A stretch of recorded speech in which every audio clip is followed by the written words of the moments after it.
Hello, everyone. Good Thursday, and as always, a sincere thanks for spending a little time with us. Glad to have you here on the 11th day of August. As I referred to on last night's program, we were covering today back to school. You could almost feel that big comfortable sigh upon walking into the Harold Whittaker Middle School that I think most everyone felt there, as basically the population of that building was cut in half. Even though the middle school, of course, gained 3 new sixth grade classes, still about half the population as to what they've been accustomed to since the 2012 tornado. Nevertheless, that story, also another great heartwarming story, will not be aired tonight. And I actually had that sensation or understanding as I was filming those reports.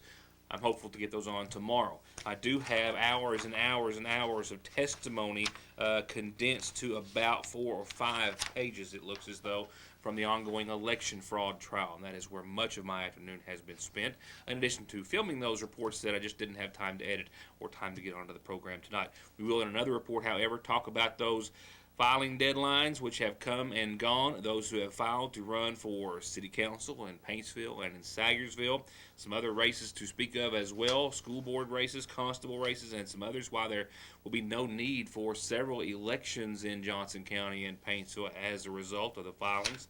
And we'll have some other details in a full community calendar to pass along to you in just a few moments. I'm going to go ahead and dive right in now with testimony from the third day of the trial.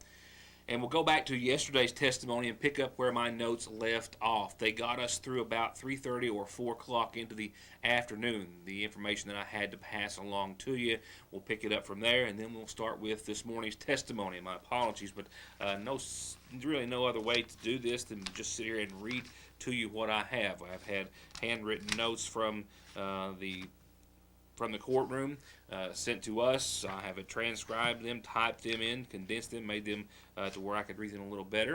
And that's just the only way you can do it when you're not allowed to have cameras in the courtroom. So going back to yesterday's testimony, the prosecution was still in charge. They called yesterday Roy Reisner of Magoffin County. Roy Reisner actually incarcerated in jail on unrelated charges to the investigation, but was brought in his orange jumpsuit from jail, subpoenaed by the government and their case. He immediately, as soon as he took the stand, pled the fifth after being asked if he just had voted in the 2014 general election. The judge then, after he pled the fifth, immediately sent the jury outside of the courtroom and informed Reisner that failure to respond could put him in jeopardy. The judge then appointed Reisner an attorney to explain his situation further.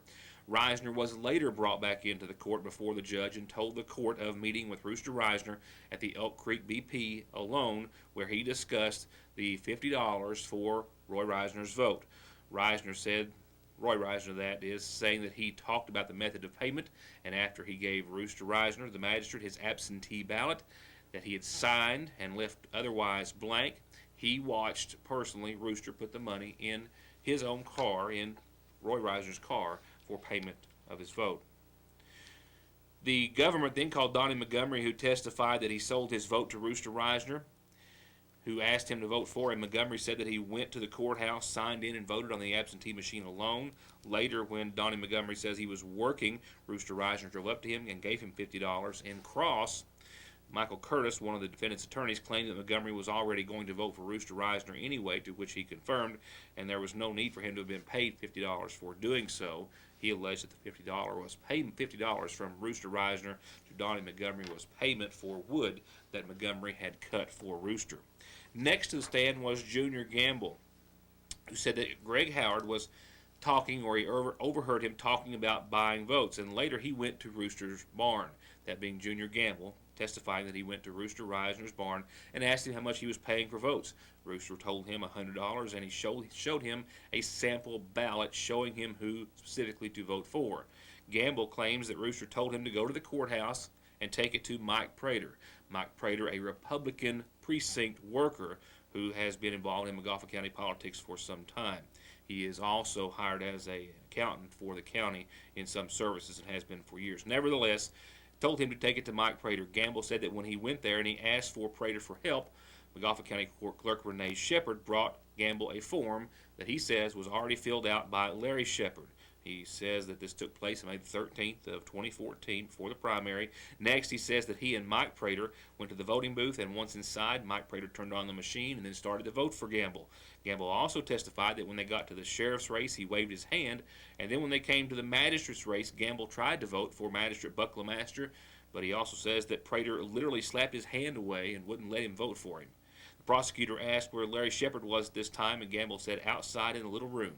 Afterwards, Gamble testified that he went back to Rooster to get his money. Gamble also said that he later reported this very same act to the FBI but was never contacted. In cross, Rooster's attorney asked Gamble if he was a convicted felon, to which he said yes. He also said that he had done a lot of work for the DEA in several states.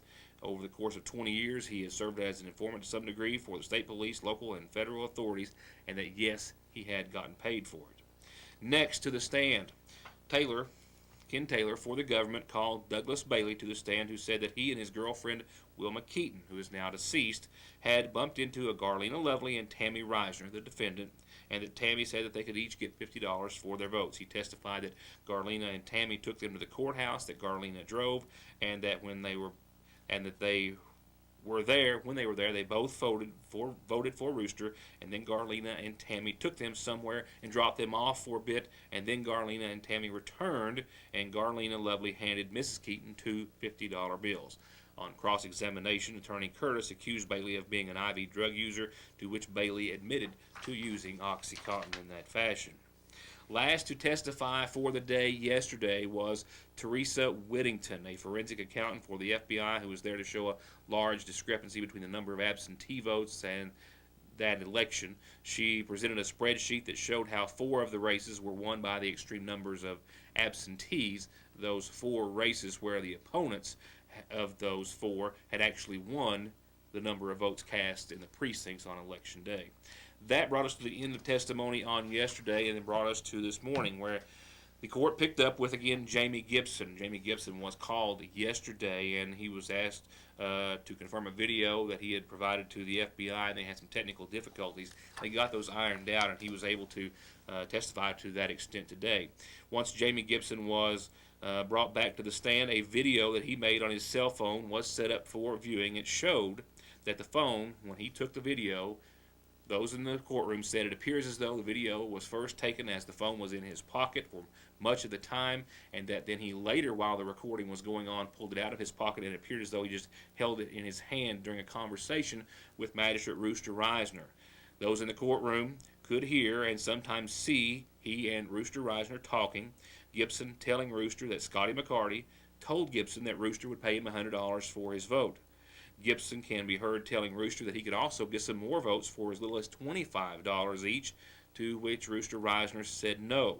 If other people, he said, get different amounts, some would get mad and go to the authorities, and I don't want to offend anyone, and I don't want to go to the pen. In cross for the defense, Attorney Curtis tried to insinuate that Gibson is and was on drugs. He claimed that there was no time or date stamp on the video, and became loud to the point that the judge, who had warned Curtis on numerous occasions yesterday, instructed the jury to leave, and then brought Curtis to the bench and appeared to have scolded him for a few moments, after which Curtis began to question Gibson if he knew a Chris Day and a Felicia Howard, to which the judge instructed him that was a domestic situation and to move on, to which he did. That ended that questioning. The government then called Mr. Ken Kirk of the FBI, an agent for 21 years. He detailed the Attorney General and FBI investigation that's been ongoing for months. Using the absentee lists, he says, was how they found many people who sold votes. He says that they also discovered the Jamie Gibson video that was in existence. They found him in jail, and then after he was released, they contacted him and they downloaded that video directly from his phone. The agent also discussed that one witness had passed away that I referred to a few moments ago, Wilma Keaton.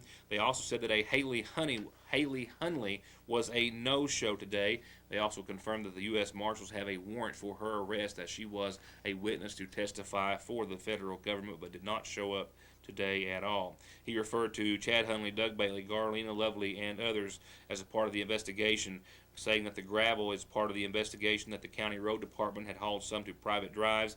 He also spoke of the relationships between the Shepherds, Randy and Susie Salyer, and Doc Harden. He also said that they have conducted some 130 interviews throughout the course of their investigation, and it all pointed to votes being bought with cash and gravel, and that the investigation also centered around now a disappearing Mack truck that the county owns, that we've already covered in the past several days.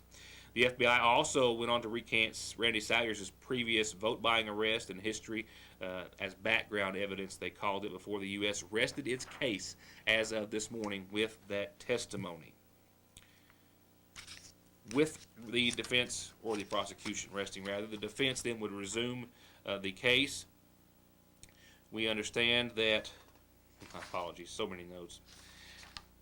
An attorney for one of the defendants requested an acquittal for Larry Shepard. Larry Shepard's attorney requesting an acquittal for the lack of evidence at this time, as did each of the attorneys for each defendant requesting an acquittal based on a lack of evidence.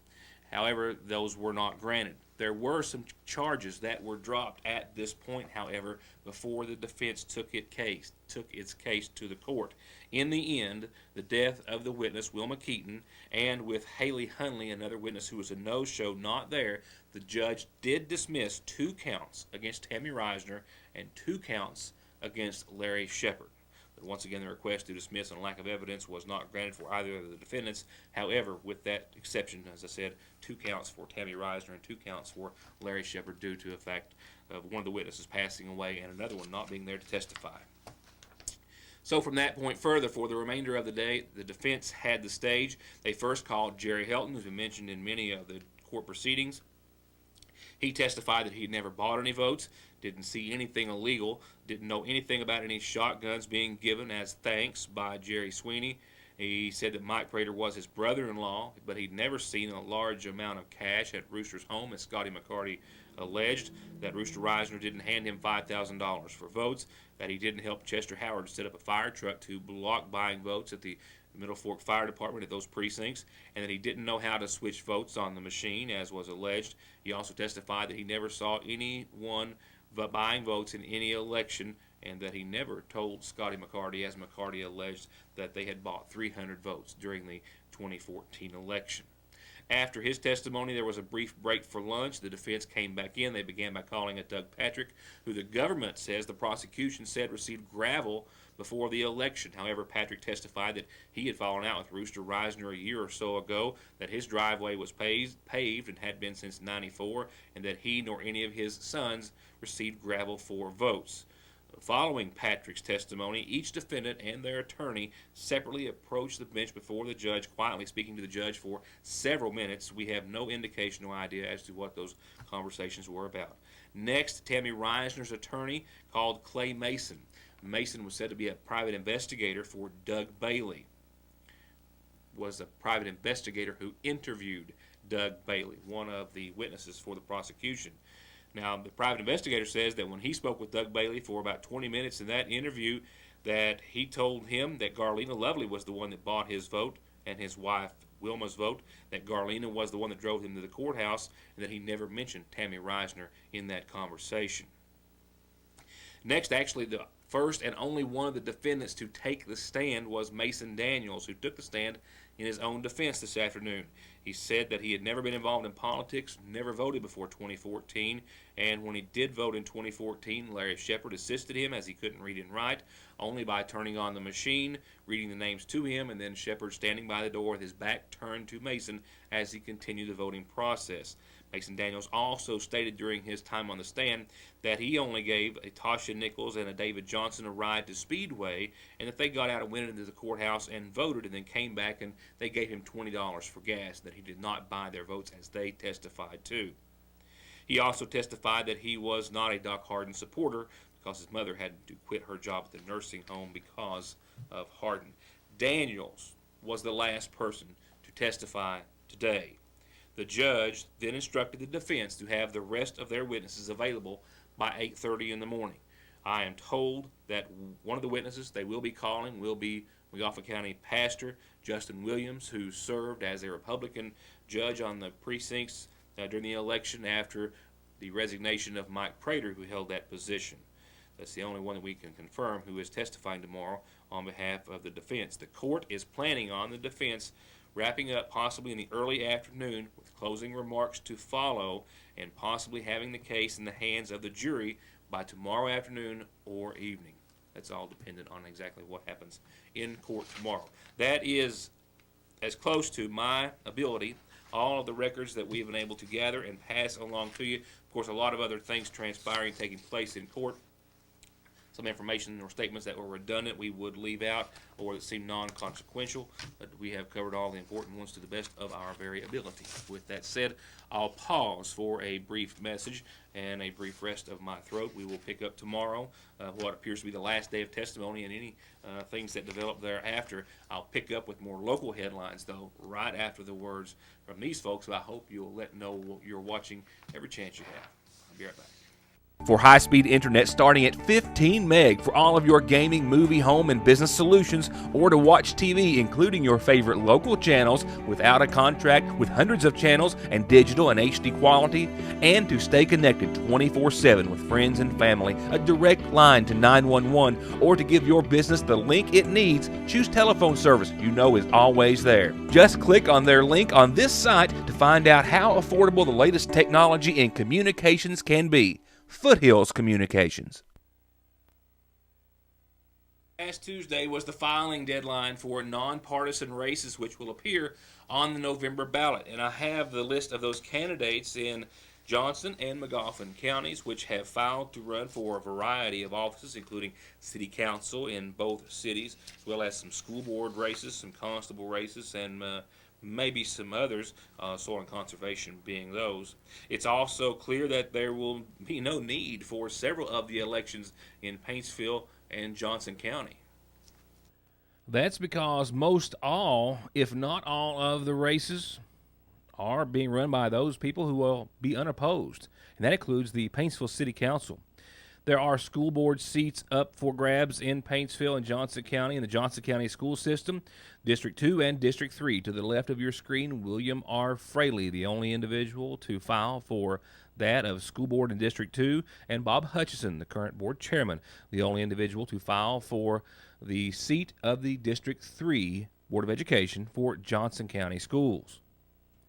Also in the Johnson County schools, to the left of your screen, Melvin Van Hoos, the only person to file for the District 5 seat. On the Paintsville City School Board, however, there are two names, Eddie Hazlett and Matt Williams, filed for Paintsville City School Board. And there will definitely be some new folks to sit on the Paintsville City Council next time around, because there were only 6 people who filed for the 6 available seats.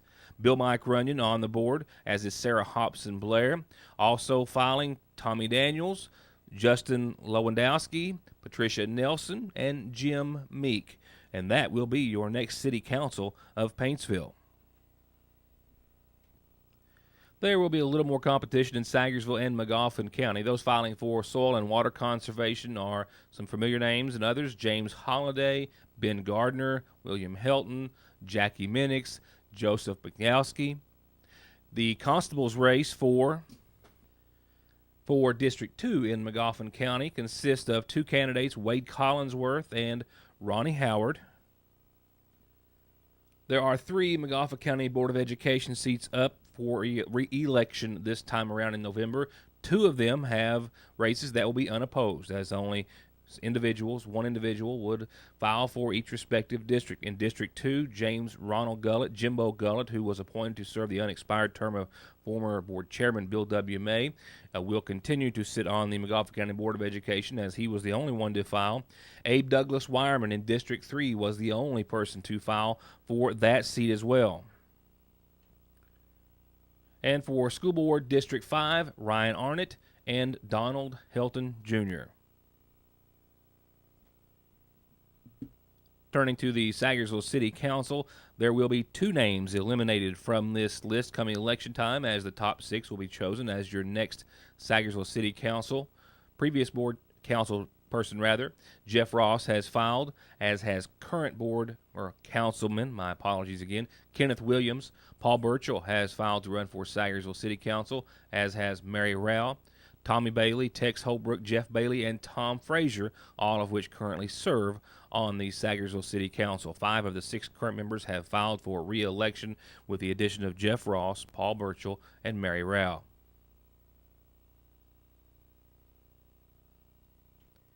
And, of course, also on the ballot will be the hotly contested presidential election, as well as a state representative's race in Magoffin and parts of Pike County. That will include, of course, Democrat John Short and Republican challenger John Blanton. I'll be right back in just a second.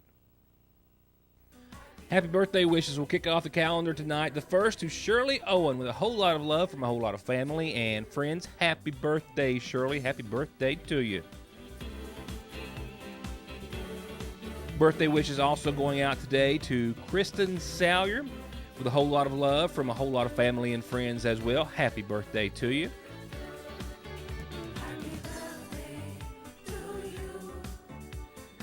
And I've even got a third celebrating their birthday on today, the 11th. This birthday wish comes from family and friends and goes out to Patty Marshall. Happy birthday.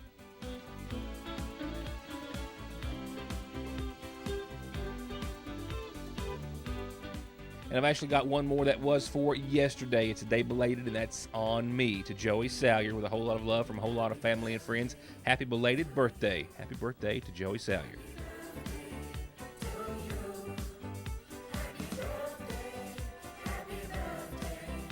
Reminder from the Appalachian Outdoorsman Association, Ernie Thacker, Black Powder Express, and more are going to be at their grounds in West Liberty for a big bluegrass festival to raise funds for archery supplies for the youth and their organization. It's just $10. 12 and under, get in free. They're going to have food, they're going to have cornhole tournaments, and more. Go to their Facebook page. That's Appalachian Outdoorsman Association.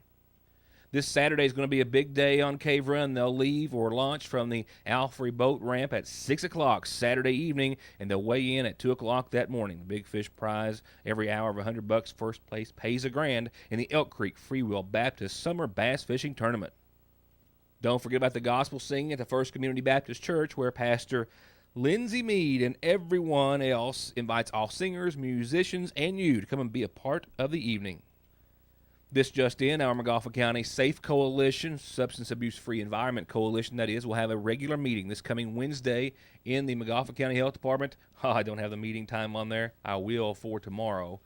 My apologies. But a regular meeting this coming Wednesday. And it's almost that time. It's time for Heritage Day here in Sagersville, Magoffin County, and the pageants. The baby and children pageant sign-ups are going to be held not this coming Friday or the next, but on the 26th, 27th, and 29th. That will be a Monday. I'll remind you when it gets a little closer, but just wanted to put that out there for now, that pageant signups will start Friday the 26th for the baby and children pageants for Heritage Day. And lastly, from our friends at the Magoffin County Funeral Home, funeral services to be held in honor of 33-year-old Roland Matthew Bailey, Jr., known as Bub, by friends and family of Sagersville, who passed away on Wednesday, survived by his father, Roland Matthew Bailey, Sr., and his mother, Judy Joseph Bailey, and his brother, Jeff. Visitation, from what we understand, will be this Friday, tomorrow, at 6 o'clock at the church, that's the Eternal Church of God at Waldo, with services to be held Saturday morning beginning at 11. In lieu of flowers, you're asked to make contributions to the Roland Matthew Bailey Jr. Memorial Fund in his honor. I'll be right back.